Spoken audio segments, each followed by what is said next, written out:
पानी खाएर जानु यार पानी खानु मिल्छ होला तल गयो त यहाँ माथि खाने भित्रै जानुपर्छ क्या यार बाट आए पानी यो यसरी झार्छ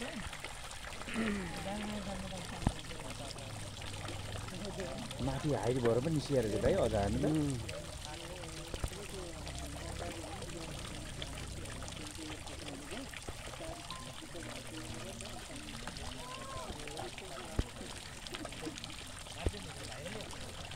टुपातालको यो ताल बेसीमा रुखको जराबाट पानी आइरहेको हामीले देखेका छौँ। विगत केही समयदेखि यसरी यहाँ पानी आएको भनेर यहाँ स्थानीय बासिन्दाहरूले यहाँ देवीको रूपमा प्रतिभा स्थापना गरेको हामी देख्न सक्छौँ।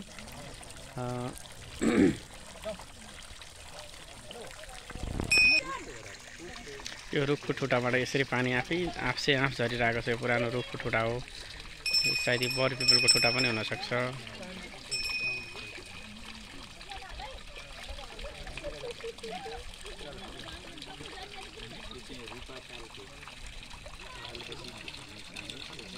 तर साधना गर्दाखेरि यो चाहिँ कम्ती 1737 वर्ष अगाडिको रुख हुनपर्छ भन्ने हाम्रो यो तान्त्रिक विद्याको साधनबाट प्राप्त जानकारी गराउन सकिन्छ। यो कति समय भयो यसरी यहाँ पानी आएको? फागुनको 14 गतेबाट 10 गते यसलाई चाहिँ हामीलाई सपनामा एउटा साङ्केतिक रूपमा चाहिँ रूपमा सङ्केत गरेको थियो।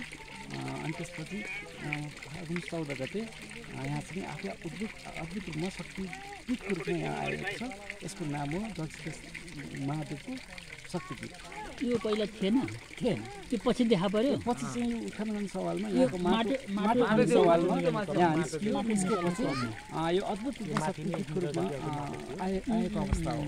त्यो माटो के प्रयोजनको लागि निकालियो हामीले? यहाँ चाहिँ रूपाताललाई विस्तार गर्नको लागि यहाँको माटो अन्त लगेर सेटलिङ गरेर यहाँ चाहिँ आइल्यान्ड बनाउन खोजिरहेको छ। त्यसमा चाहिँ एउटा भरा ट्याङ्क हुँदैछ।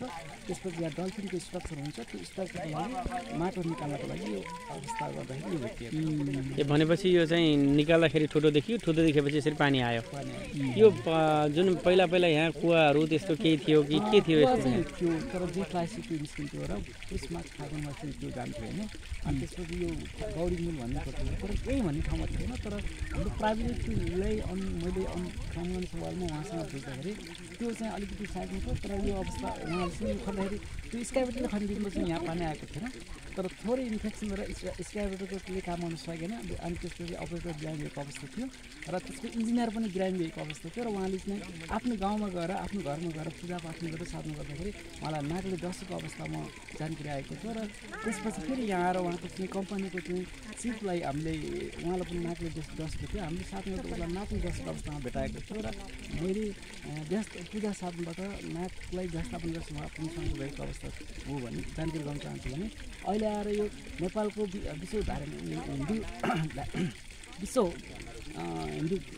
हिन्दू र झाँक्री सङ्घले एउटा साधना गरेर चाहिँ यहाँ विधिपूर्वक चाहिँ गर्दाखेरि यहाँ चाहिँ एउटा महादेवको शक्तिपीठ छ भनेर प्रमाण गरेको अवस्था छ। खास यहाँको शुभ नाम? खसबहादुर। भनेपछि अहिले यहाँको संरक्षणमा हजुर हुनुहुन्छ? यहाँ समिति छ। म भन्दा पनि यहाँ यो संरक्षण समिति छ।